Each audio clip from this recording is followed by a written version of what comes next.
Hello guys, in this training I'm going to teach you to control one of the most important things that you need to control in your business, and that's your cash flow. I'll go through 3 key areas that you need to focus on to be able to keep more money into your bank account. Regardless of whether you're making a profit or not, these are very important strategies to making sure you turn your profit into cash as quickly and as effectively as you possibly can. Cash is king. So this is a really important training, so let's get into it.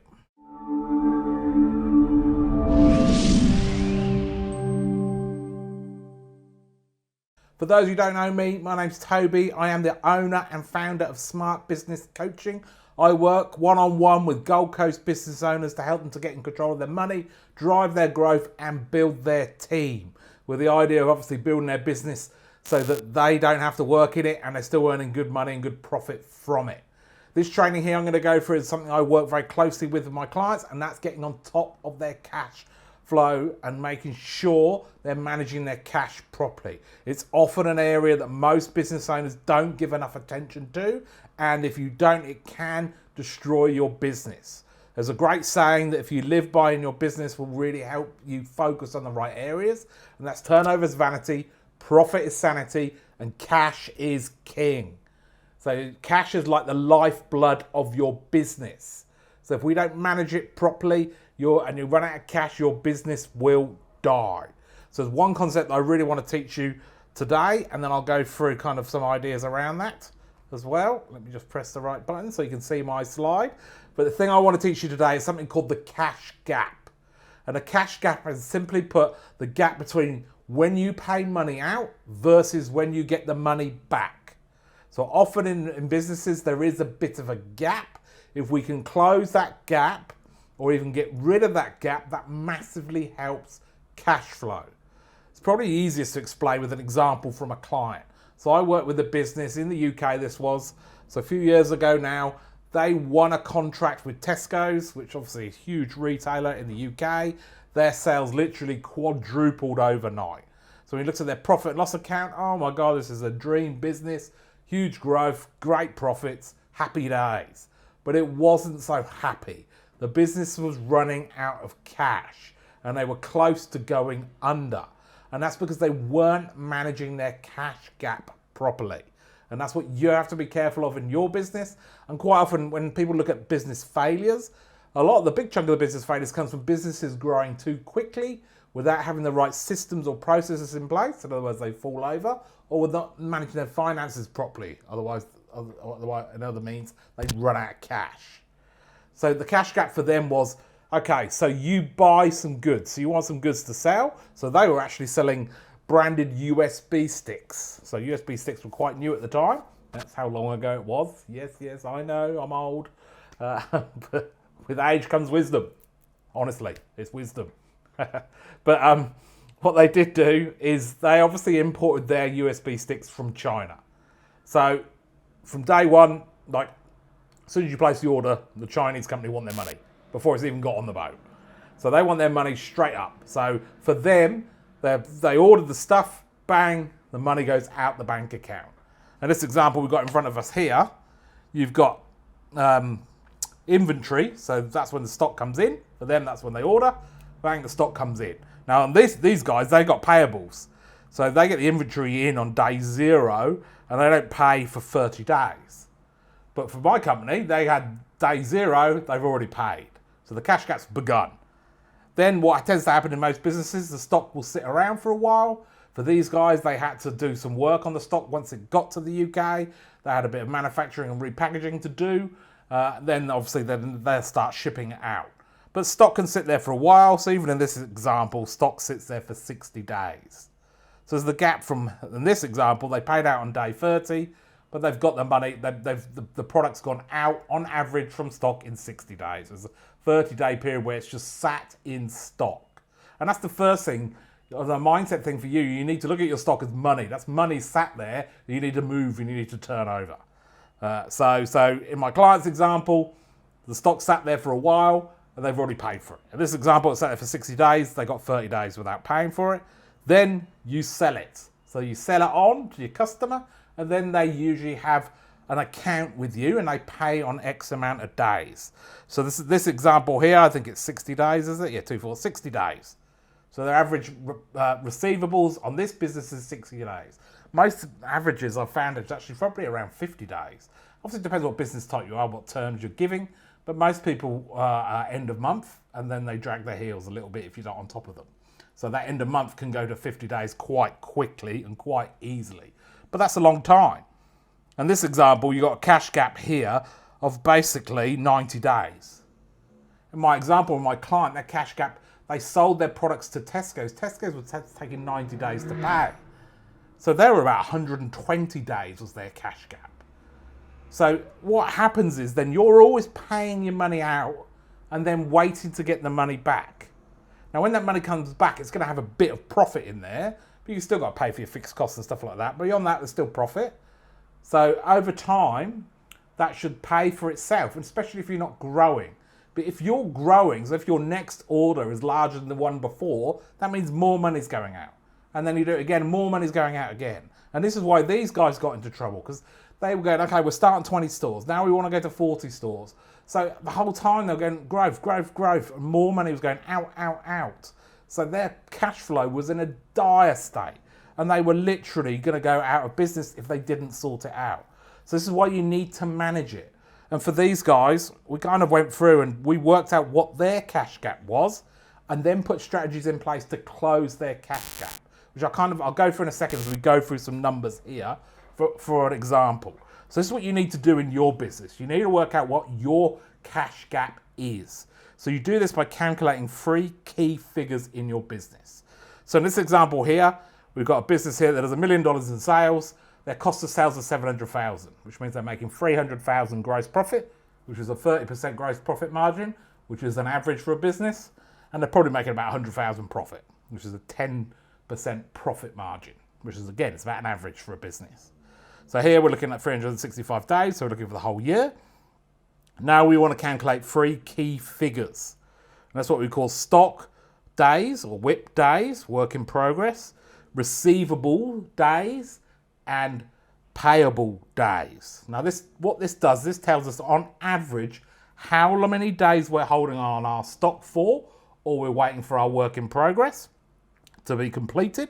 So the difference between stock and work in progress, the stock is you buying something to resell it. Work in progress could include things like manufacturing a product, building a building, or if you're in a service business, it could be a job that you're doing and time's going against that job.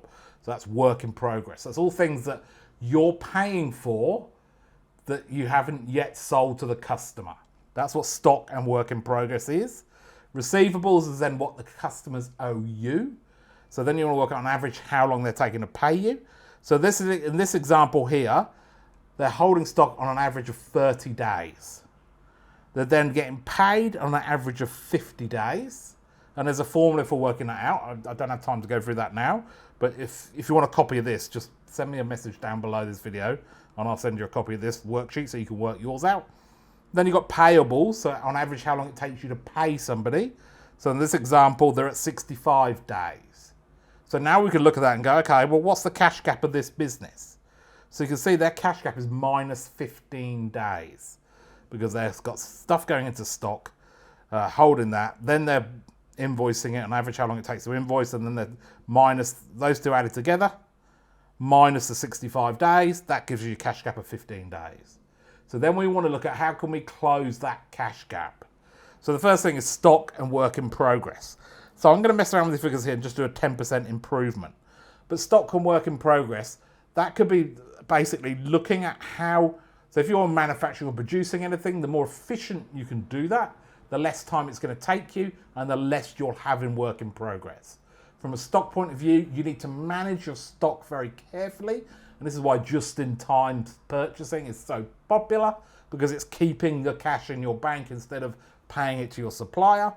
So you need to make sure you're only holding stock of what you need and what you sell regularly. You're getting rid of the old stock that's not moving or selling it off as quickly as possible. And you're managing the turnover of that stock.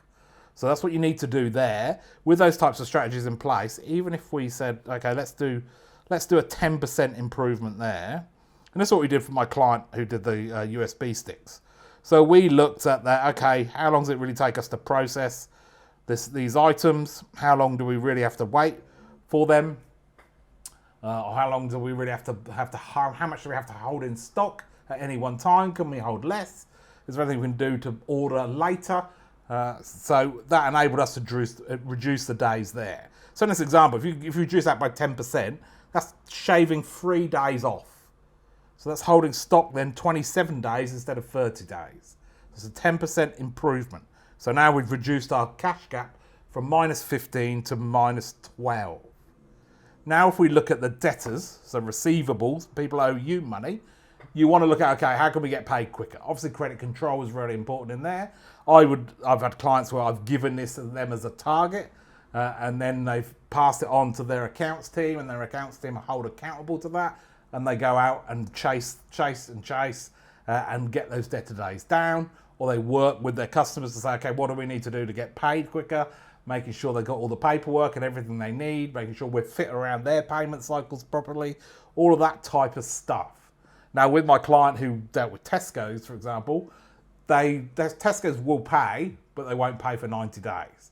So obviously we're still making sure they've got the right paperwork, they've got the right delivery documents, everything's set up so we're in their payment run. But what we did for them is we put in debtor finance. So debtor finance is where a bank has a product that will offer to pay an invoice once it's been raised. So once they raised an invoice for Tesco's, this service would pay, I think, 80 to 90% of the invoice value on day one. So they got the money straight away. So instantly that shaved off 60 days off their cash gap, straight off the bat. Now that product or service has its place and it was very useful for them, but it can be quite expensive. You are paying interest on that amount until Tesco's does pay, and then you get the balance. So it does add costs to it. If you can avoid it, then do. But you can't really argue with terms with Tesco's. So they didn't really have anywhere they could do or anything they could do to improve that. So that's where debtor financing was useful for them. But again, if we improve that by 10% in this example, what does that do? What does that look like? Not by 70%. That would be nice. But and you can see here. Okay, when we do that, that then goes from 50 days to 45 days. So we just shaved off another 5 days from their cash gap. So now that cash gap is down to 7 days. So you can see here how that can change just with the 10% change. You can see we've put an extra 20k in the bank account. By making those changes, it means your bank balance is increased by 20k. Now, the other area you can do or focus on to improve your cash flow is your payables. So payables is obviously what you owe people. Now you have to be careful here. You don't want to stretch them out too far that they don't want to do business with you, or they don't put you first or see you as a reliable supplier. So you have to be careful on that. So you have to make sure, and the first thing I would do is review your terms and see where you're at. But as an example, I had a client who was a roofing company, and they had an account with Stratco, yeah, it must be Stratco, I think. And they had a 30-day account with them, and we just went to them and said, oh, can we have a 60-day account? And they said, yes. So instantly, we could increase how long it took us to pay for them and decrease that cash gap massively just by asking for better terms. Sometimes they'll say yes, so it's worth asking, but look at your terms. Don't abuse your terms. Be a good supplier, but where you can, stretch it out. And you can see in this example, 65 days is probably a bit long, really, for payables. Depends on their terms, obviously. If they've got 60-day terms, then that's not too bad. But I would make sure you look at your terms. Don't push it too far. This business has kind of been leaning on its suppliers to be able to cover itself, which is quite common, because most businesses don't have enough money in their business. So they don't have enough working capital. And part of that is because they've got it too tied up in stock or in receivables. And part of it's because they've taken too much money out of the business. Everybody spends what they've got, and really they should be leaving some in there. So you have to be careful of that. But often they counteract that by pushing out the suppliers all the time. So you have to be careful of that, not to go too far. But if we did improve that by 10%, so if we went to them and said, okay, can we have some better terms or longer terms, then then what would that look like? So that then goes from 65 days to 71.5 days and actually takes our cash gap down to 0. Happy days. It's funding itself. We've closed that cash gap. But even if we didn't increase the payables there, we've still improved it massively. Now, with my client who was buying stock from China, what we did there is we set up a trade finance account with their bank. So this is a product that banks offer for people in that situation where they're buying from suppliers that won't give them credit from overseas. They'll give you credit on that purchase. So you'll go, okay, I need to order 100K's worth of stuff from this supplier in China. They'll pay the 100K to China for you, and then they'll give you either 30, 60, 90-day terms for you then to repay that. So that's then them acting as the creditor for you, and obviously you pay interest on that. But that's what we did for these guys, and they went from, okay, their debtors or receivables were gone, so the 90 days were gone there, and now the other side was gone too. So we closed their cash gap, so they then had money to fund the business and continue with their growth.